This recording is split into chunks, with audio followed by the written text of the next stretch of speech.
유튜브를 찍어보려고 합니다. 이제 또 찍어보는 영상인데 오늘 좀 얘기를 해보고 싶었던 건 좀 우리가 보여주고 싶었던 영상들은 좀 더 러프하게 우리가 뭐 이런저런 옷들을 입고 우리가 좋아하는 것들, 좋아하는 뭐 음악이나 이런 것들을 듣고 놀러 다니고 또 뭐 바이크나 차 뭐 그런 문화들을 좀 돌아다니면서 설명을 하고 또 공유를 하고 그렇게 재미있게 설명을 하면 좋을 것 같은데 그 이전에 좀 얘기를 해보면 좋을 것들이 많아서 영상을 찍게 됐습니다.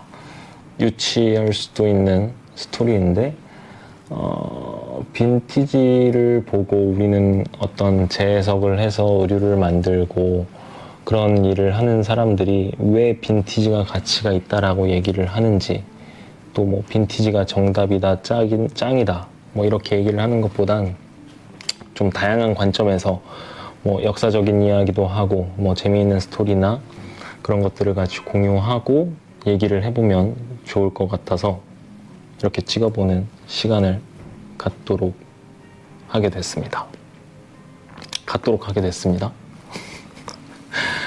또 뭐 역사적인 이야기들을 해보려고 하는데 누군가한테는 이제 지루할 수도 있고 또 누군가한테는 평소에 뭐 궁금했었던 이야기들일 수도 있으니까 좀 유익하게 봐주셨으면 좋겠고요. 일단 뭐 역사적인 이야기들, 뭐 빈티지나 아메카지, 복각이라는 문화들이 어떻게 형성이 되어 있는가라고 이야기를 하기에 앞서 일본이라는 나라를 얘기하는 걸 뺄 수가 없을 것 같아요. 뭐 일본이라는 나라가 그런 걸 꽤 잘합니다. 뭐 문화나 뭐 어떤 고증, 복식 이런 것들을 글로 정립하는 걸 굉장히 잘 한다고 생각을 해요. 다른 나라의 문화나 뭐 음식도 그렇고 예를 들자면 뭐 음악도 여러 가지가 있지만 뭐 힙합, 하우스, 디스코 뭐 이런 블루스, 리듬앤 블루스나 로큰롤이라는 장르도 있고 여러 가지 문화가 있지만 발생된 거는 사실 본토가 다 있어요. 근데 그런 것들을 가져와서 정립을 하는 걸 굉장히 잘해요. 따라서 빈티지도 마찬가지라고 생각을 하고 빈티지나 바이크 문화가 생겨난 발생지도 뭐 미국이지만 뭐 그런 연도별 복식, 고증 이런 것들을 뭐 라이트닝이나 이런 매거진에서도 일본 내 매거진에서도 다룰 정도로 그런 것들을 정립을 굉장히 잘 한다라고 생각을 하고 뭐 다시 돌아와서 뭐 이게 사실 빈티지가 왜 가치가 있다라고 얘기를 하나 복각이나 아메카지라는 브랜드가 언제 생겨났고 어떻게 생겨났나 라고 얘기를 했을 때 좀 역사적으로 들어가면 사실 1900년대 초반 뭐 이렇게도 얘기를 할 수 있겠지만 그러기에는 시간이 지금 너무 없고 40년대 2차 대전 때부터 얘기를 하면 좋을 것 같아요. 그냥 간략하게 얘기를 하자면 그 당시 제국주의 시절 일본이 굉장히 강한 나라였어요.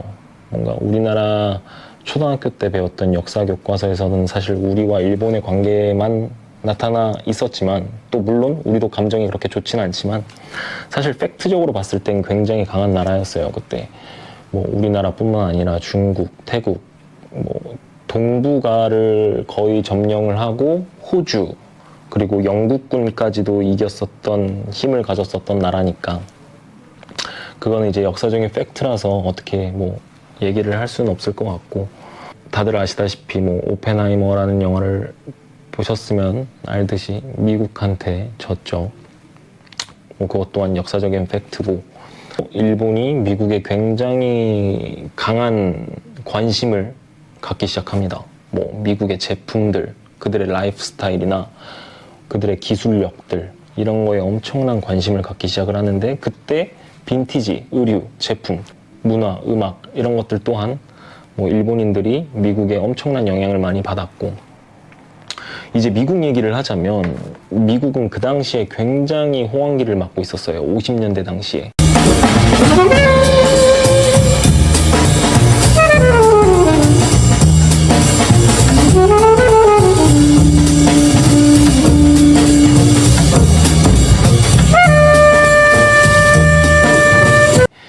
2차 대전 직후부터 그 당시 이제 엄청나게 경제 성장을 이루고 엄청난 호황기를 맞이하면서 당시에는 뭐 거의 국민 대다수가 게러지를 갖고 있고 뭐 차, 오토바이를 정비하고 즐길 수 있는 정도의 경제 여건이 생겨났으니까 이 시기에는 사실 50년대 로큰롤 문화를 빼놓을 수가 없을 것 같아요. 뭐 엘비스 프레슬리, 뭐 척 베리부터 시작해서 자연스레 음악이 굉장히 그 자유의 나라, 자유라는 단어 아래에서 엄청나게 많은 문화들이 생겨나고 즐기기 시작을 합니다.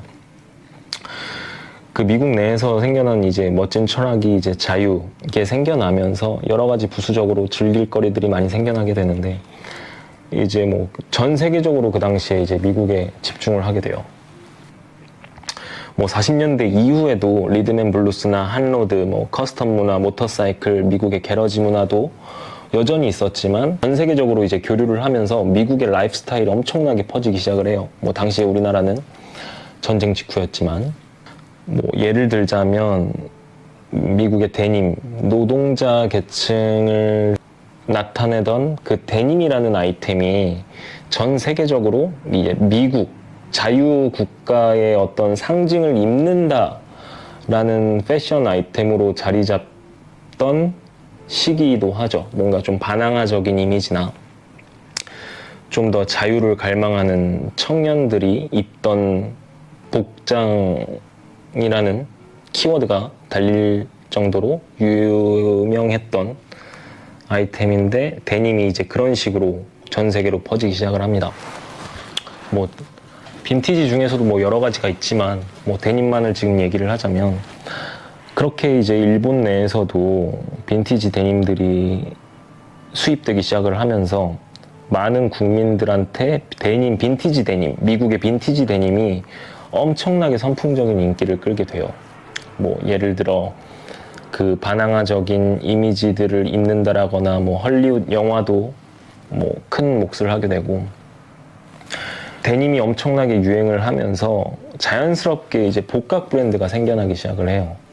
자연스럽게 빈티지 리바이스의 44년도 페인트 스티치에 대한 스토리를 엄청 매력 있게 생각하는 사람들이 그 데님을 입고 싶은데 유즈드다 보니 좀 더 리지드 상태를 구할 수 있기도 어렵고 따라서 일본의 많은 브랜드들이 그 데님을 직접 생산하기 시작을 합니다. 뭐 예를 들어서 뭐 GL3라는 구직기를 가져와서 원단도 직접 짜내고 뭐 리벳이나 부자재 이런 것들 보고 생산을 해서 그대로 이제 구현을 하기 시작을 했다라고 보시면 좋을 것 같아요. 그게 이제 복각 브랜드의 시작이라고 생각을 하고 뭐 또 다른 관점에서는 뭐 헐리우드 영화나 뭐 이런 것들이 또 일본에 유입되기 시작을 하면서 뭐 모터사이클 뭐 이런 것들 또한 영향을 받기 시작을 했고 그 리얼 맥코이 또 뭐 스페니어 자켓이나 이런 것들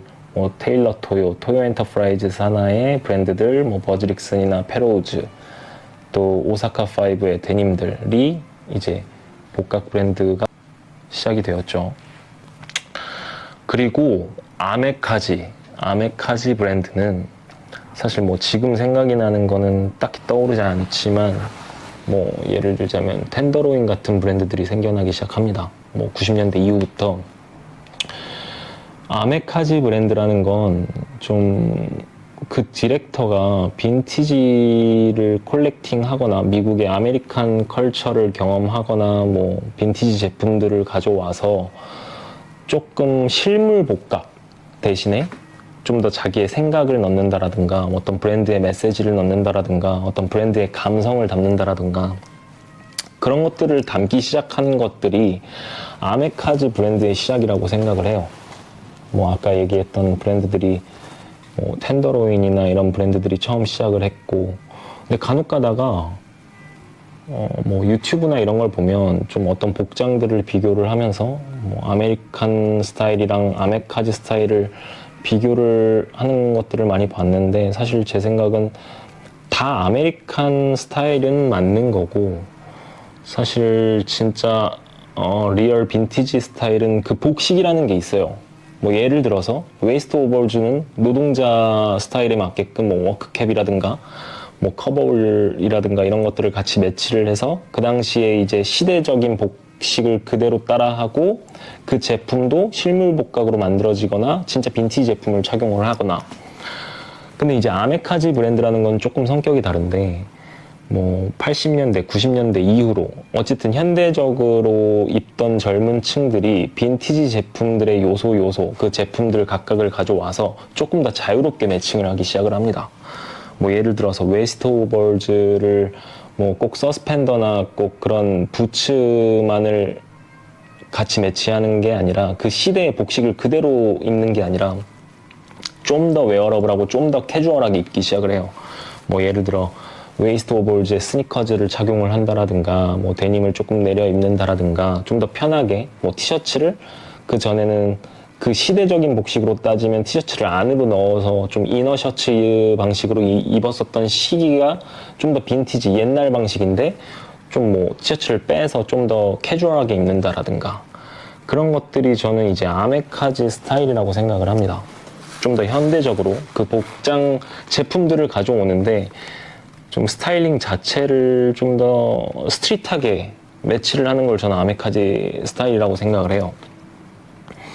여기까지 좀 간략하게 사실 엄청나게 빈티지나 뭐 역사적인 스토리들, 재미있는 스토리들이 엄청 많고 뭐 앞서 얘기했던 뭐 예시를 들었던 브랜드들도 그 브랜드만 있는 게 아니라 좀 더 다양한 브랜드들이 있지만 좀 시간 관계상 좀 그리고 또 즉흥적으로 얘기를 하려다 보니 좀 생략된 점도 양해를 해주시고 앞으로 좀 더 디테일하게 다룰 수 있으면 다뤄보도록 하겠습니다.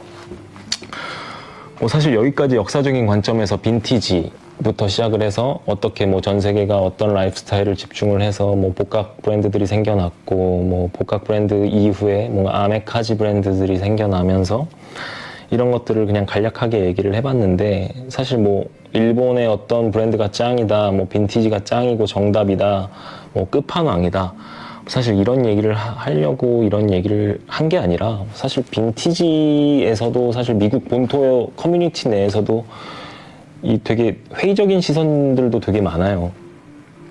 뭐 예를 들자면 그 당시 예전에는 좀 더 리사이클되고 좀 환경적인 문제도 관여를 했었고 그 빈티지 문화가 되게 건강하고 좀 좋았던 시절도 있지만 좀 현대에 들어서 뭐 이게 당연스럽게 뭐 자본주의에서 수요와 공급 때문에 일어난 일이지만 이제는 조금 사치 문화로 자리를 잡게 됐죠.